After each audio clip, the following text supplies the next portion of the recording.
일본에서는 은퇴 남편 증후군이라는 말이 생겨났는데요. 이상하게 우울하고 소화가 안 되고 혈압이 높아지는데 왜 그럴까 해서 의사가 쭉 조사해 보니까 공통된 점들이 이제 남편이 은퇴하고 나서 많이 일어나더라 하는 것입니다. 이게 관계의 구조적 변화예요. 네. 사회적 관계를 많이 갖고 있다가 이리로 들어오게 되는 것이죠.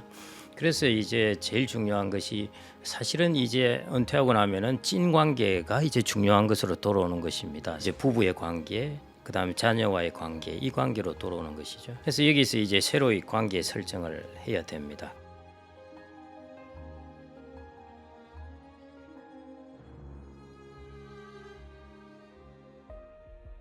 디아카이브 은퇴 연옥을 지혜롭게 통과하는 법.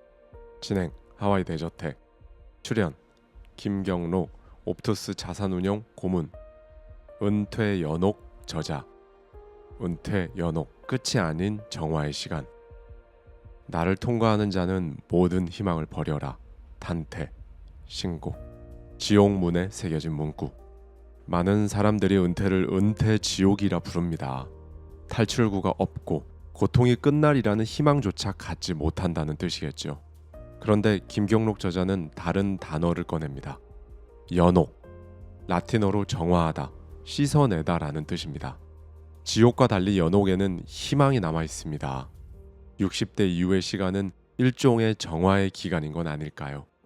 그 시간이 천국일 수도 혹은 지옥일 수도 있을 테니까요. 오늘 우리는 그 연옥의 지도를 들고 탈출의 길을 함께 더듬어 가보겠습니다.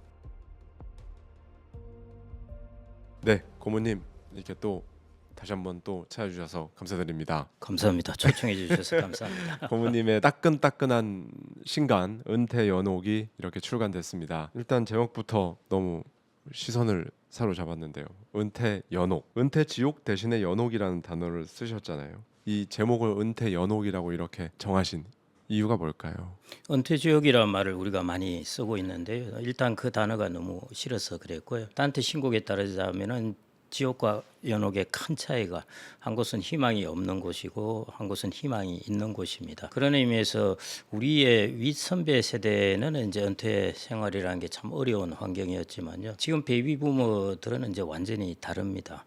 그렇기 때문에 그 은퇴 지옥이라는 개념도 맞지가 않은 것 같고요. 그 다음에 이제 우리가 60대 기간 혹은 50대 중반부터 시작해서 그 기간 동안에 어떻게 하느냐에 따라서 얼마든지 은퇴 생활이 달라질 수 있고, 현 국면에서는 제가 이제 은퇴 연옥을 세 가지 측면에서 보았는데요. 돈하고 하는 일, 그리고 관계, 이 세 가지 측면에서 이제 연옥이라고 보았었는데요. 이 부분을 뭐 충분히 탈출할 수 있다고 보고 있습니다. 그래서 그런 희망을 상징하는 의미에서 은퇴 연옥이라고 썼는데요. 의외로 이 단어를 아시는 분이 그래 많지가 않은 것 같아서 은퇴 연옥이라면 막 살벌한 단어로 들으시는 거예요.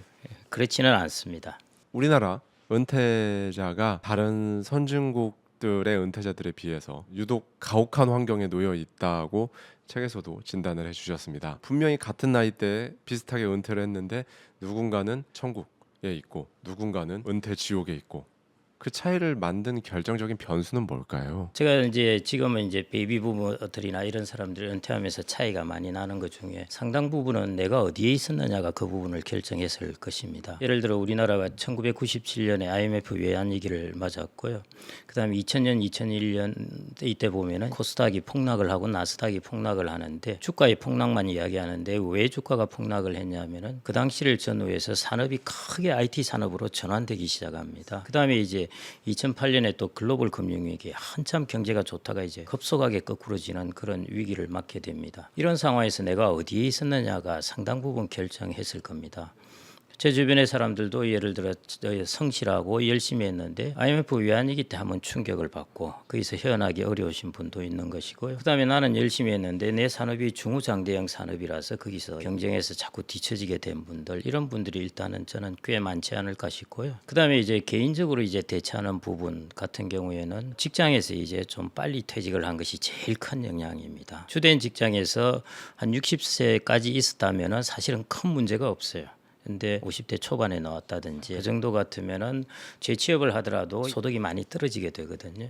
그런 것들이 이제 큰 영향을 주게 되고, 거기에다가 이제 개인적 환경으로 엎친 데 덮친 격으로 이제 부모님이 간병비가 많이 든다든지 간병비를 본격적으로 쓴다고 한다면은 뭐 월 3, 400이 들 수도 있으니까요. 요즘에 이제 전업자녀란 말이 있는데 성인 자녀의 케어 문제. 그래서 이 양쪽이 이제 겹쳤을 때가 우리가 더블 케어라고 일본에서는 이야기를 했습니다. 이런 것들이 이제 개인적으로 취해지는 이제 실존적 조건이라고 볼 수가 있고요. 그런 것들의 모양이 지금 현재 다양한 양태를 만든 것 같습니다. 책에 은퇴 연옥에 보면 60세 이상 절반이 은퇴 후에도 일을 한다고 말씀을 해주시고 계신데 저의 그냥 막연한 개인적인 체감으로는 70대 이상도 꽤 많은 분들이 일을 하고 계신 것 같거든요. 근데 이건 어떻게 쉴 수 없는 은퇴라는 구조로 고착화돼가는 어떤 시그널이라고 볼 수 있을까요? 예, 64세 같은 경우는 고용률이 거의 한 64%이 정도 되는데 이분들 중에 상당수는 이제 소득을 위해서 일을 하겠지만은 그 외에 이제 일 자체를 위해서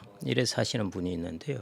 그래서 장수 사회가 되면은 일의 개념에 대해서 우리가 비효용 나의 효용을 떨어뜨린다. 그래서 나는 노는 것이 나의 효용을 높인다는 것은 일종의 산업 사회에서 이제 있었던 그런 이제 가치관인 것 같고 우리가 인생 오전을 끝내고 인생 오후에 들어왔을 때 일이라는 것은 나의 효용을 또 높일 수 있는 그런 것도 될 수가 있을 것 같습니다. 그 셰익스피어가 인생은 한 편의 연극이라고 했는데요. 실제 연극에서 보면은 배우들은 제일 타격이 큰 게 역할이 없습니다. 그래서 배우들은 이런 이야기를 하죠. 내가 소나무 연기를 하더라도 무대에 올라와 있는 것이 낫다 이런 이야기를 합니다. 사람도 마찬가지인 것 같습니다. 그래서 인생 오후에 접어들더라도 자기가 일을 통해서 어떤 역할을 하게 되는 것 그런 것들이 주는 효용을 좀 생각을 해야 될 것 같고요. 과거에 이제 우리 소득이 적을 때는 이제 60대, 70대 일을 하는 것도 이제 소득을 벌기 위해서 했는데요. 지금 베이비 부모들은 그런 분들도 여전히 있긴 합니다만은 또 다른 이제 길을 개척하는 분들이 자기의 의미와 역할 혹은 자기의 실현 이런 것들을 위해서 일을 하는 것이기 때문에 좀 섞여 있는 것 네, 같습니다. 네, 저도 그렇게 지금 고모님 말씀해 주신 대로 주변에서 보면 여전히 그 매달 생활비를 위해 생계형으로 60대, 70대에도 일을 하시는 분들이 있는 반면에 또 다른 분들은 방금 얘기해 주신 것처럼 이런 사례를 들었어요. 이게 은퇴를 하고 돈도 어느 정도 여유가 있고 매달 나오는 자동화 수익도 있고 근데 아침에 오전에 일어나서 신문 보고 이게 그다음에 오후에 게이트볼 치러 가고 또는 골프 치러 가고 뭐 이렇게 보내는 게 이게 별로 그렇게 즐겁지도 않고 이게 내가 원하는 은퇴 후에 이게 삶이었나? 왜냐하면 대부분 은퇴 이후에 어떻게 살아야지라는 거를 많이들 생각을 안 해놓으셔가지고 이제 그런 경우에 부닥치는 부분도 많다고 하더라고요. 부모님께서는 아무래도 이제 은퇴 전문가이시기 때문에 이 부분에 대해서 어떻게 실제로 보시는지. 이제 역할을 하는 것 거기에서 의미를 갖는다는 것이고요.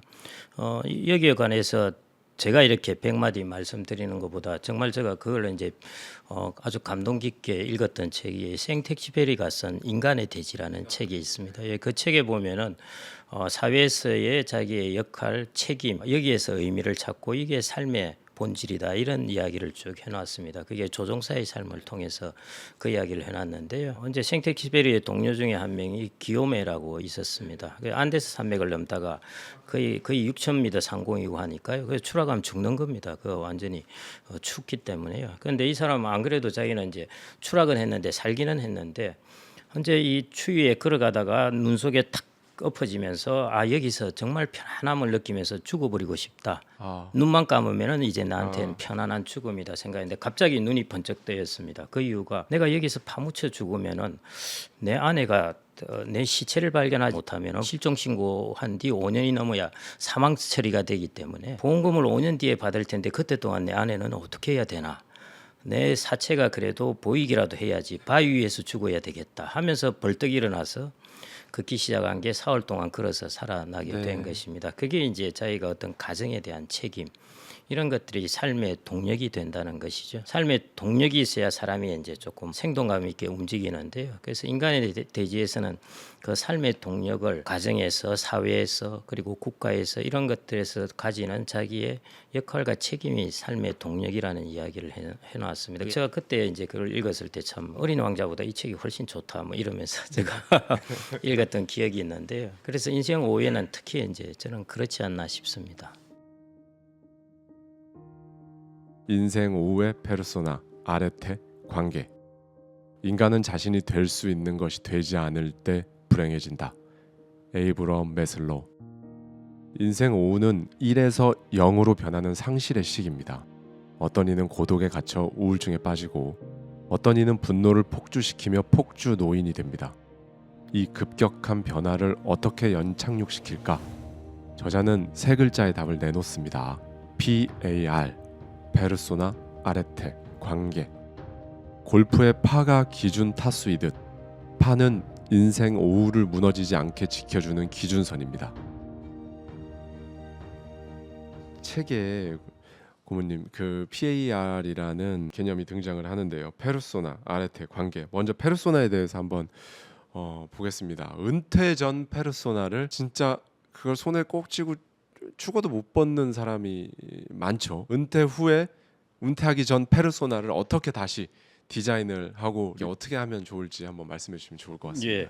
대기업의 부장으로 있으면은 그 페르소나를 갖는 것이고 집에 돌아가서 딸이 이제 아빠하고 나오면은 이제 아빠의 페르소나를 갖는 것입니다. 그래서 사람은 자기의 역할에 따라 다양한 페르소나를 갖는 것이고요. 역할이 변하면은 페르소나가 변해야 됩니다. 네. 그런데 직장에서 한 30년씩 이렇게 있다 보면은 역할이 변하게 되고 그 직장을 나오게 되는데 이 페르소나를 못 바꿉니다. 그게 이제 아주 큰 부분이고요. 그다음 내가 아주 좋은 자리 혹은 뭐 사회적으로 명망이 있고 이런 자리에 있었던 사람은 또 이 페르소나를 계속 갖고 싶어 하는 것이죠. 그래서 이제 이런 부분을 이제 잘 바꿔야 하는 것이고 그러지 않으면은 이제 일종의 분열증인 것이죠. 사회에서 사람들은 나를 이렇게 보는데 자기는 과거에 있던 그 페르소나로 자꾸 쓰고 사람들을 대하는 것입니다. 그러다 보면 이제 사람들이 저 사람 저거 그만둔 지가 언제인데 아직도 옛날 그 자기인 줄 아는가 보지 뭐 이런 생각을 하게 되는 것이죠. 그 이제 페르소나를 못 벗기 때문에 일어나는 일입니다. 제가 이제 정신과 의사께 한번 여쭤봤는데요.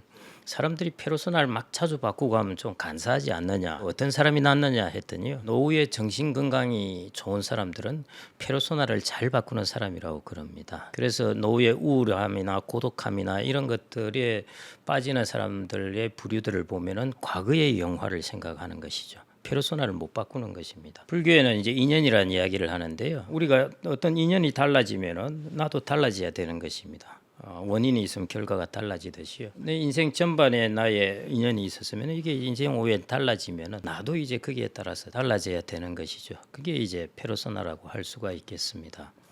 뭐 사람의 심리로서 쉽지 않은 측면이 있긴 한데요. 그래서 이제 우리가 물 빼는데 3년 걸린다 하는 것이 이제 이 페르소나를 바꿔 쓰는 이야기입니다.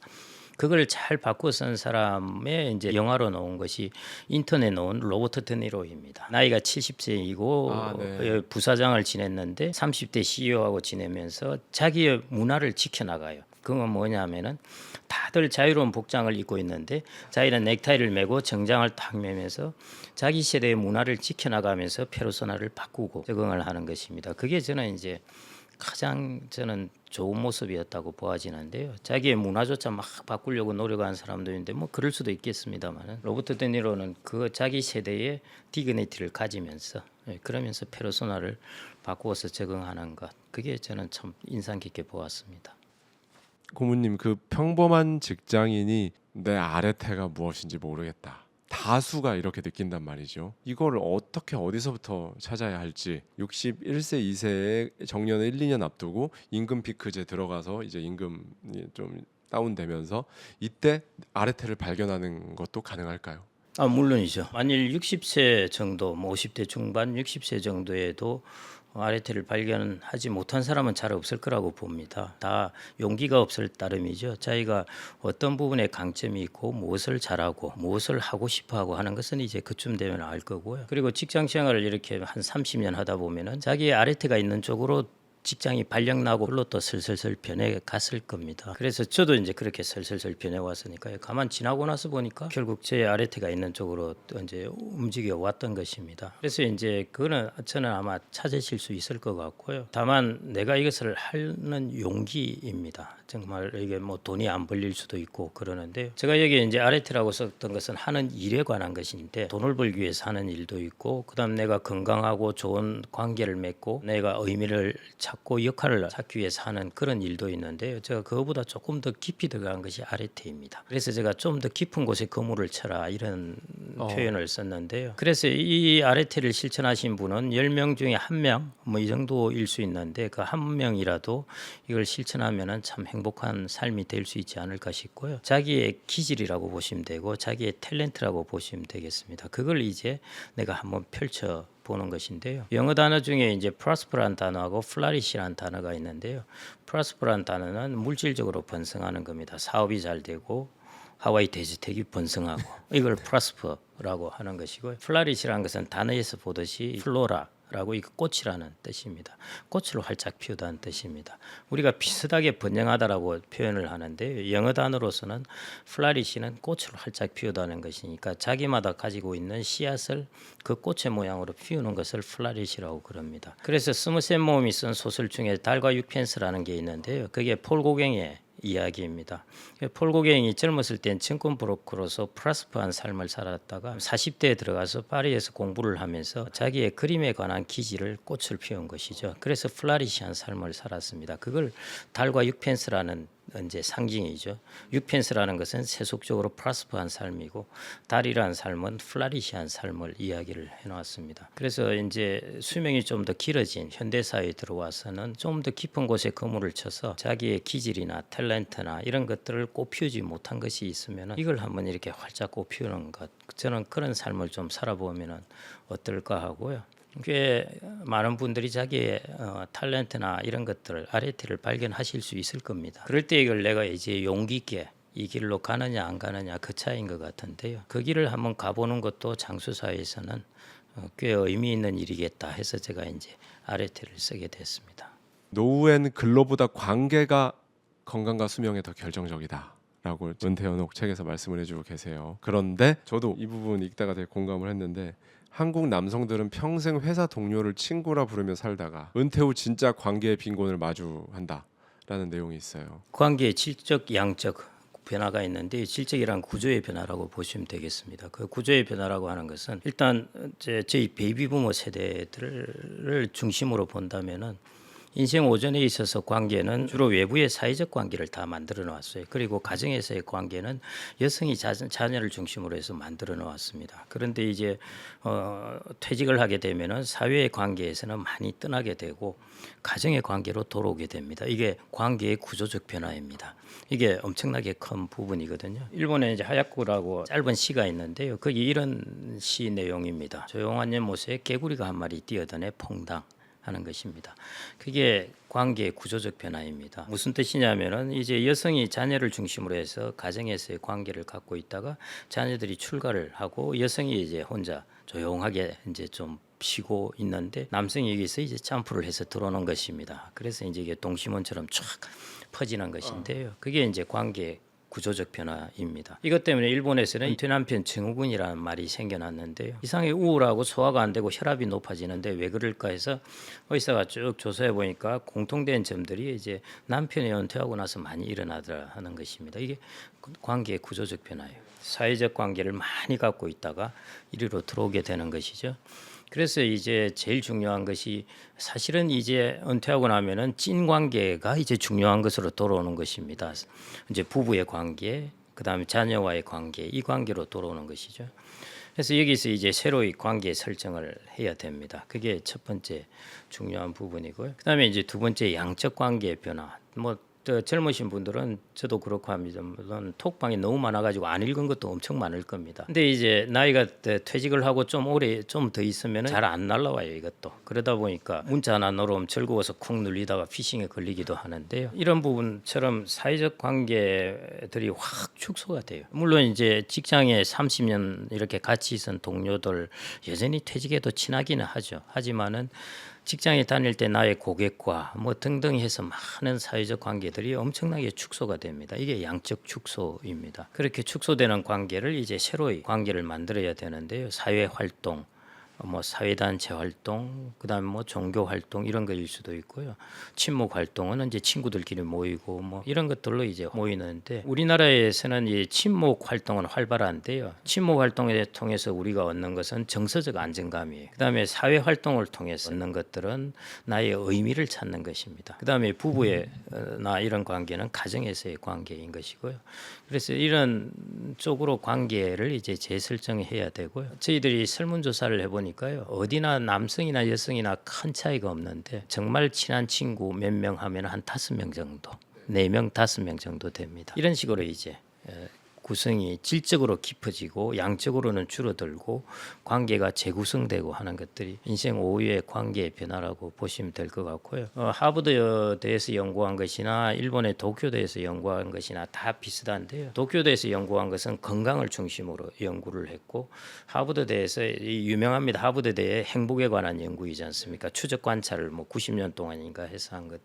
연구는 행복에 관한 연구입니다. 이 두 연구에서 공통적으로 찾은 요인이 바로 관계예요. 건강도 관계망이 좋은 사람들이 건강하다는 것이고요. 행복한 사람들도 관계망이 좋은 사람들이라는 것입니다. 그래서 그런 의미에서 관계의 변화가 크게 일어나는 인생 5위에 이걸 재설정하고 하는 것들이 되게 중요한 부분이라고 보았습니다. 어떤 할머니께서 이제 자기가 가지고 있는 집을 팔고 해서 그다음 아들도 집이 있을 테니까요. 같이 해서 큰 집으로 좀 비싼 집을 사서 들어갔습니다. 들어가 가지고 같이 사는데 그러니까 자기 할머니도 이제 돈을 대신 거죠. 근데 이제 냉장고에 우유가 하나 있어서 우유를 좀 마셨는데 이제 며느리가 그냥 별 아기도 없이 우유 누가 드셨어요? 뭐 이러는 거예요. 그 손주 주려고 넣어놓은 것인데 그때부터 냉장고에 뭘 마음대로 마시지를 못하겠더라는 것입니다. 이거 혹시 손주가 먹을 건가? 누가 먹을 건가? 이게 주체성입니다. 그래서 죽을 때까지 주체성을 가져야 됩니다. 돈이 없으면은 뭘 할 때마다 물어봐야 돼요.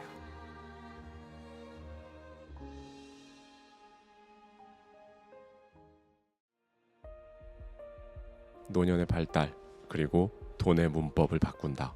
저자의 은사님은 8순이 되어 클래식 기타를 배우기 시작했습니다. 노년이 쇠퇴의 시기가 아니라 발달의 시기일 수 있다는 거죠. 그 길의 지도가 SOC, 선택, 최적화, 보완입니다. 그리고 노후의 돈은 3가지 적과 싸웁니다. 세금, 인컴, 물가. 3글자를 모으면 팁입니다. 자산을 쌓는 시대에서 소득을 만들어내는 시대로 돈의 문법 자체를 바꿔야 하는 전환점입니다.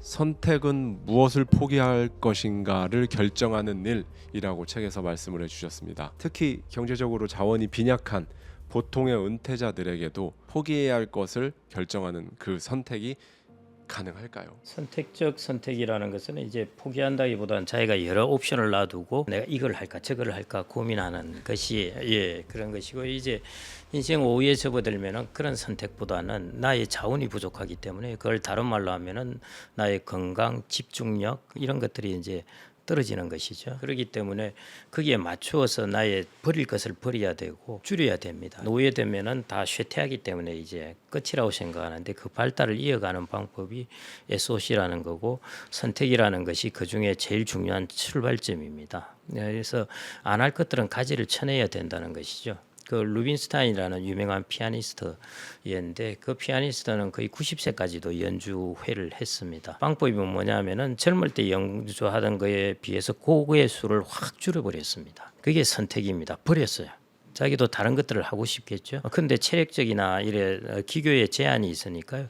선택의 범위를 줄인 다음에 그 한 곡당 연습량을 대폭 늘렸습니다. 그래서 나이가 90세까지도 계속 연주회를 할 수가 있었던 거죠. 자기 혼자 치는 거야 관계없는데 대중 앞에 연주회를 한다는 거하고는 전혀 다른 이야기거든요. 그런 것들이 이제 제일 중요한 출발점입니다. 내가 안 할 것들을 내 자원이 제한돼 있기 때문에 시간도 제한돼 있고 젊었을 땐 시간이 훨씬 많죠. 근데 나이 들어서는 시간도 불확실하고 제한돼 있습니다. 그래서 그런 부분이 중요한 것이고요. 버릴 거는 버려가면서 좁혀가는 것입니다. 네, 책에 보면요 또 굉장히 흥미로운 부분이 나오는데요. 보완 전략을 말씀해 주시면서 AI와 기술 활용을 해야 한다라고 강조를 해주셨어요. 디지털 격차가 가장 큰 세대가 60대 이상인데 이 보안 수단으로부터 가장 멀리 떨어져 있는 사람들, 그런데 오히려 AI나 이런 것들을 활용을 잘 해야 하는 사람들, 이 역설을 어떻게 풀면 좋을지 한번 말씀해 주시면 좋을 것 예, 같습니다. 그 보안이 이제 뭐 예를 들자면 이런 것인데 눈이 나빠진다, 잘 안 들린다, 기억력이 약해진다 이런 것인데 눈이 이제 원시가 와서 잘 안 보이면은 집에 곳곳에 돋보기를 갖다 놓으면 됩니다. 그런 것들이 이제 보완하는 것이고요. 그다음에 AI 부분에 있어서 AI는 대세예요. 이게 한번 가다가 한 4, 5년 있다가 없어지고 할 것 같으면은 그러면 안 해도 괜찮습니다. 대세인 것은 빨리 배우는 게 좋습니다. 예를 들어 키오스크 결국 배우잖아요. 처음 했을 때 아이 나 저런 거 몰라도 되지만은 어디가 먹을 수가 없으니까요. 고속도로 휴게소 가서도 뒤에 사람들이 불평하고 뭐 빨리 안 한다고 그러니까 어차피 이제 배워가지고 하게 되는데요. 써야 될 기술은 AI라는 게 나왔으면은 지금 좀 투자를 하더라도 배우십시오. 필수입니다. 우리가 학교 다닐 때 필수 과목과 선택 과목이 있는데요. 이것은 선택 과목이 아닙니다. 필수 과목이라고 생각을 하시고요. 요즘 그 유튜브에도 그렇고 문화센터나 이런 데서도 많이 가르쳐요. 게을러서 안 가는 겁니다. 혹은 아직 필요성이 덜해서 안 가는 것이고요. 거기 가서 처음에 차곡차곡 배워두십시오. 내가 투자를 해서 처음 많이 배워두면은 그 다음에 5년, 10년 그 편함의 효용, 편익이라는 것이 엄청나게 큽니다. 그래서 꼭 저는 필수 과목이라고 생각하고 배우시기를 권장드립니다. 맞습니다. 예. From asset to income, 자산에서 소득으로 라는 표현이 책에 굉장히 인상적이었는데요. 우리는 보통 평생 얼마를 모았는가로 노후 대비가 잘 됐는가를 판단해 왔는데 사고의 전환을 하는 게 실제로 좀 어려운 것 같아요. 고모님께서 보시기에는 어떠신지요? 네, 어렵죠. 그게 우리가 생애 자산 관리할 때 기관 투자자가 관리하는 거하고 다른 게요. 내가 소득을 벌 때와 소득을 벌지 않을 때 자산 관리 방법이 다른 것입니다. 그래서 내가 소득을 벌 때는 목표가 자산입니다. 젊은 사람이 돈을 벌면서 내가 월 소득 얼마를 만들까 이게 고민은 안 하고요. 뭐 몇 억을 만들까 하잖아요. 그게 젊을 땐 그렇게 합니다. 인생 5에 접어든 사람의 목표는 뭐냐면은 여기서 내가 월 얼마의 소득을 만들 수 있을까. 그렇죠. 예. 그래서 from asset에서 이제 to income으로 가야 되는 것입니다. 월 얼마를 만들 수 있느냐. 항상 이 생각을 해서 월 확정적으로 만들 수 있는 인컴, 안정적으로 만들 수 있는 인컴, 투자적인 인컴 이런 식으로 해서 인컴 위주의 사고방식을 가져야 된다는 것입니다. 여러분들이 이제 계산을 해서 나오는 것이 제일 정확한데요. 국민연금은 다 아실 거고 언제 얼마 받는다는 걸 아실 거고 그다음에 민간의 종신연금 받으면은 종신연금도 금리 연동이긴 하지만은 대충 어느 정도 받는 걸 아실 테니까요. 그러면 이제 하나만 더 더해지면 되는데 예를 들어 내가 이제 한 4에서 5% 정도 운용 수익률이 나는 금융 자산을 갖고 있다. 그러면은 여기에서 내가 얼마의 소득을 만들어낼 수 있을까 하는 계산을요. 은퇴승수 300이라는 것을 활용하시면 됩니다. 은퇴승수 300. 예. 그래서 300을 나누시면 돼요. 그래서 1억 원 같으면은 월 33 이렇게 나오는 것이죠. 이게 물가 연동되는 국민연금과 같은 소득입니다. 그러니까 지금 33만 원이지만 내년에는 물가만큼 올라가는 소득이에요. 꾸준히. 그러면 내가 10억을 가지고 있으면은 얼마의 소득을 만들 수 있을까 하면은 그렇게 계산하시면 되는 겁니다. 은퇴 부부 가구가 되지 않는 법. 시인 도종환은 부부를 가구로 묘사했습니다.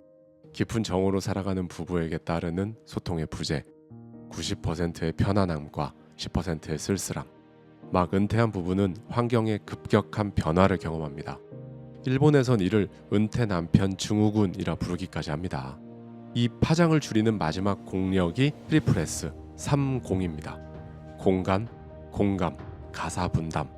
이 세 가지가 어긋나면 연옥의 마지막 관문에서 발이 묶입니다. 네, 고모님. 그 도종환님의 시처럼 부부가 가구가 되어버리는 현상을 책에서도 말씀을 해주시고 계시는데요. 침묵에 익숙해져 버린 30년 부부가 다시 좀 대화를 회복하려면 어디서부터 시작하면 좋을까요? 도종환 시인 쓴 가구를 한번 직접 읽어보십시오. 정말 저는 감탄을 하는 게 어쩜 이렇게 쓸 수가 있을까. 고모님께서 언급해주신 가구 도종환님의 시를 한번 제가 즉석에서 읽어드리겠습니다. 가구 도종환. 아내와 나는 가구처럼 자기 자리에 놓여 있다. 장롱이 그렇듯이 오래 묵은 습관들을 담은 채 각자 어두워질 때까지 앉아 일을 하고 난다. 어쩌다 내가 아내의 문을 열고 들어가면 아내의 몸에서는 삐걱하는 소리가 난다. 나는 아내의 몸속에서 무언가를 찾다가 무엇을 찾으러 왔는지 잊어버리고 돌아 나온다. 그러면 아내는 다시 아래 위가 꼭 맞는 서랍이 되어 닫힌다. 아내가 내 몸의 여닫이 문을 먼저 열어보는 일은 없다. 나는 늘 머쓱해진 채 아내를 건너다 보다 돌아앉는 일에 익숙해져 있다. 본래 가구들끼리는 말을 많이 하지 않는다. 그저 아내는 아내의 방에 놓여 있고 나는 내 자리에서 내 그림자와 함께 육중하게 어두워지고 있을 뿐이다. 진짜 너무 멋있게 썼습니다. 네. 제가 이 시를 읽어보면 이제 중의적인 의미인데요. 하나는 가구는 그렇게 있어도 서로 간에 서로를 잘 안다는 뜻이 또 들어가 있습니다. 익숙하기 때문에 그 익숙함은 말이 없어도 우리는 서로 뭐 이심전심이라 그럴까요? 그렇다고 표현하는데 또 다른 시는 이 시를 이제 보면서 90%의 익숙함과 10%의 쓸쓸함이 여기 배어 있다. 정확히 그런 느낌입니다. 많은 노부부는 대부분의 익숙함으로 살아간다고 생각하는데 그 익숙함 속에 10%의 쓸쓸함이 들어가 있다는 것입니다. 그래서 이 부분이 저는 이제 중요한 것 같고요. 그래서 저도 이제 뭐 여러 가지 방법이 있었을 텐데 저번 주 토요일 날 인천에 학회 특강을 하러 가면서 저희 아내하고 같이 이제 차를 타고 가서 이제 그 캠퍼스에 기다리고 저는 스피치를 하고 와서 이제 송도 이제 캠퍼스도 구경하고 쭉 그랬는데요. 그러면 질문하신 그대로 어떻게 해야 되느냐? 눈이 오면 같이 나가라. 비가 와도 같이 걷는 것이고 은퇴 부부의 노부부의 버킷리스트를 좀 한 3가지 정도 만들어서 그 버킷리스트를 좀 실천을 하라. 각자의 버킷리스트는 가지고 있어요. 특히 남자들은 그런 걸 좋아해서 나의 버킷리스트 하면서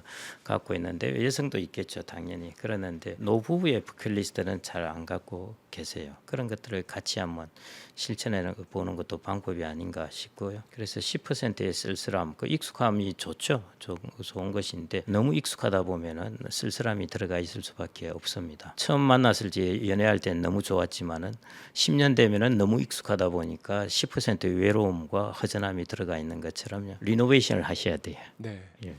책에 보면 함께 있되 너무 가깝지 않게라고 강조해 주셨는데요. 우리나라의 집 구조, 특히 아파트라는 구조에서는 각자의 공간을 갖기가 쉽지가 않습니다. 이런 좁은 공간에서도 적정한 심리적 거리두기를 어떻게 하면 좋을지 한번 말씀해 주시면 예, 고맙습니다. 정말로 우리나라 아파트 문화는 프라이버시라는 것이 없는 곳인데요. 한 80평 되면 모르겠는데 그렇지 않으면 없습니다. 저는 그래서 그 공간을 3가지로 표현을 했는데요. 물리적 공간, 우리가 그냥 보는 이 공간입니다. 이 물리적 공간이 있고 그 다음에 시간의 공간. 시간의 공간이라는 것은 서로의 시간에 어떤 루틴이 있는데 여기에 예를 들어 2명이 똑같이 움직인다면 시간의 공간이 없는 것입니다. 그 다음에 역할의 공간. 둘이 똑같은 역할을 한다면 역할의 공간이 없는 것이죠. 그런 의미에서 공간이라고 보시면 되는데 물리적 공간이라는 것은 저는 심플하게 이야기해서 그냥 틈틈이 나가라고 그럽니다. 틈틈이 나가라. 예, 여기서 아무리 딴 방에 앉아 있어봐야 전화해도 다 들리고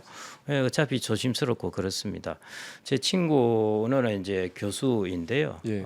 아직도 퇴직이 한 2년 남았는데 따로 연구실 구한다고 한번 나와서 물어보길래 야, 니 아직 또 퇴직도 남았는데 그랬더니 자기 아내의 지론이 남자는 무조건 밖에 나가 있어야 된다가 지론이라고 그럽니다. 그래서 저는 아내가 명확하게 자기의 의사를 표현하고 그게 오히려 더 좋습니다. 같이 있으면서 어떤 그런 스트레스를 받는 것보다 이렇게 공간을 분리하자는 것이거든요. 그다음에 당연히 이제 같이 자고 생활할 때는 집으로 돌아가는 것이죠. 평소에 공간을 좀 분리해 놓자는 것입니다. 그래서 이런 공간이 분리되면 좋겠지만 아니면은 자기가 그 공간을 만들어 나가는 것이 그 말은 언제 뭐 친구도 만나러 나가고 그래서 일이 그런 부분에서 중요한 것입니다. 나갈 수밖에 없으니까요. 그래서 그런 물리적 공간을 가져야 되고요. 시간의 공간은 안에 시간 루틴이 있어요. 이 직을 침범하지 말아야 돼요. 자기의 루틴을 따로 만들어 가야 됩니다. 저희들이 은퇴연구소 때 이제 조사를 해보니까요. 남성분들은 지금보다 아내와 같이 있는 시간을 더 늘리고 싶다. 여성분들은 뭐라 답하겠습니까? 완전 반대예요. 예, 지금 남편과 있는 시간을 더 줄이고 싶다 했습니다. 이게 시간의 공간이에요. 그래서 남성은 여성의 시간의 루틴에 자기하고 겹치지 않게 공간을 만들어주는 게 필요하다는 것입니다. 그다음에 마지막에 이제 역할의 공간인데요. 여성이 하던 역할이 있습니다. 제가 최근에 이제 좀 알고 깜짝 놀랐던 것이 남성이 이제 사회 생활을 많이 하다가 이제 돌아오게 되면은 자기가 관리도 많이 해봤고 그러니까요. 이제 살림은 내가 살게 이렇게 하면서 살림의 권한을 빼앗아가는 겁니다. 역할을 빼앗아가는 것이죠. 이거 되게 큰 부분입니다. 이런 역할뿐만 아니라요. 가계부 내가 한번 잘 정리를 해줄게라고 한다든지 이런 것들이 다 이제 어떤 아내가 하고 있던 역할을 이제 침범하는 것입니다. 그래서 그런 부분은 명확히 서로 이야기를 해보고 정확하게 이런 부분은 안 했으면 좋겠다 하는 것은 안 하는 것이 당연히 좋은 부분이고요. 특히 돈에 관계되는 역할 같은 경우는 이제 아주 클 수가 있으니까요. 그래서 그런 부분의 역할에 있어서도 공간을 두어야 된다는 것입니다. 단테 연옥에서는 영혼들이 정화의 산을 한 단계씩 오르면서 마침내 천국에 이르잖아요. 저자님께 은퇴 후의 천국은 결국 무엇이다 라는 문장을 완성해 주신다면 그 빈칸에는 어떤 말이 들어가면 좋을까요? 제가 평소에 이제 말하는 바이기도 한데요. 저는 주체성이라고 봅니다. 주체성. 예, 주체성을 갖는 것이 가장 노후에 행복한 게 아닐까 싶고요. 주체성이라는 게 그렇게 고상한 말은 아니고 내가 하고 싶은 대로 할 수 있는 것이고요. 그러려면은 육체적으로 내가 주체성을 가져야 되고 그다음에 돈에 있어서 주체성을 가져야 되고요. 그다음에 정신적으로 주체성이 있어야 됩니다. 육체적으로 주체성이라는 것은 건강해야 되니까요. 내가 갈 때마다 다른 사람의 도움을 받아서 이제 나이가 들어서 혹시 아프거나 하면은 도움을 받아서 움직여야 되는데 그러지 않고 내가 스스로 나의 발로 걸어다니면서 움직일 수 있게 하는 거 그게 육체적인 주체성이고 돈의 주체성 중요한 거예요. 뭐 100번 말해도 당연히 아시는 거고요. 제가 황창현 신부님 쇼츠 영상을 보다가 참 와닿아서 제가 이제 말씀을 드리는데요. 어떤 할머니께서 이제 자기가 가지고 있는 집을 팔고 해서 그다음 아들도 집이 있을 테니까 같이 해서 큰 집으로 좀 비싼 집을 사서 들어갔습니다. 들어가 가지고 같이 사는데 그러니까 자기 할머니도 이제 돈을 대신 거죠. 근데 이제 냉장고에 우유가 하나 있어서 우유를 좀 마셨는데 이제 며느리가 그냥 별 아기도 없이 우유 누가 드셨어요? 뭐 이러는 거예요. 그 손주 주려고 넣어놓은 것인데 그때부터 냉장고에 뭘 마음대로 마시지를 못하겠더라는 것입니다. 이거 혹시 손주가 먹을 건가? 누가 먹을 건가? 이게 주체성입니다. 그래서 죽을 때까지 주체성을 가져야 됩니다. 돈이 없으면은 뭘 할 때마다 물어봐야 돼요. 그 다음에 이제 몸의 주체성이고요. 이게 사실은 어려운 부분입니다. 그 말은 뭐냐 하면은 나 스스로 다른 사람의 환경에 구애받지 않고 설 수 있는 정신적 능력을 갖추는 것입니다. 누가 잘 산다, 누가 자녀가 어떻게 되었더라, 뭐 조그마한 아침마다 변하는 이런 근심이나 이런 곳에 구애받지 않고 내가 살 수 있는 나의 정신적 주체성을 갖는 것. 저는 이게 나이 들어서 만들어 나가야 될 중요한 부분이 아닌가 그렇게 생각을 합니다. 예, 저는 처음에 이제 고모님께서 신간을 내셨다고 했을 때 경제적인 부분에 관한 책일 거라고 생각을 했는데 읽으면서 진짜 그게 아니라 오늘 저희가 다룬 내용은 물론 책에 있는 거에 비하면 굉장히 빙산의 일각입니다만은 전반적인 노후, 은퇴 이후의 인생의 오후의 삶을 어떻게 살면 조금 더 행복하고 현명하고 그런 시간을 보낼 수 있을지에 관한 책이더라고요. 그래서 저는 이 책을 오히려 30대 부터도 읽을 필요가 있다. 물론 4, 5, 60대도 읽어봐야겠지만 그냥 맥없이 출근과 퇴근만 반복하는 30대부터 이 책을 읽으면 좋지 않을까라는 생각도 해봤습니다. 아직 뭐 저는 40대입니다만은 너무 와닿는 부분이 많아서 책을 읽으면서도 좋았고 오늘 부모님을 직접 모시고 바로 앞에서 들으니까 더 좋았던 것 같습니다. 저희 구독자님들께서도 오늘 저와 김경록 고모님 둘이 나눈 내용이 좋았고 알아보고 싶다라고 하신다면 은퇴 연옥 이 책의 일독을 권합니다. 예, 오늘 고생 많으셨습니다. 감사합니다. 예, 감사합니다. 감사합니다. 우리는 모두 언젠가 은퇴라는 문을 통과합니다. 어떤 이는 그 문을 끝이라 부르고 어떤 이는 정화의 시작이라 부릅니다. 오늘 김경록 저자가 우리에게 건넨 것은 은퇴 후에도 발달은 계속된다는 한 줄기 희망, 그리고 그 희망을 현실로 만드는 단단한 디딤돌이었습니다. 낡은 엔진을 보링하여 출력을 되살리는 작업처럼 은퇴는 끝이 아니라 다시 시동을 거는 일이다.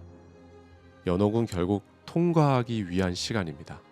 오늘 이 대화가 여러분이 그 길 위에서 잠시 숨을 고르고 다음 걸음의 방향을 정하는데 작은 지도가 되었기를 바랍니다. 지금까지 디아카이브, 저는 하와이 대저택이었습니다.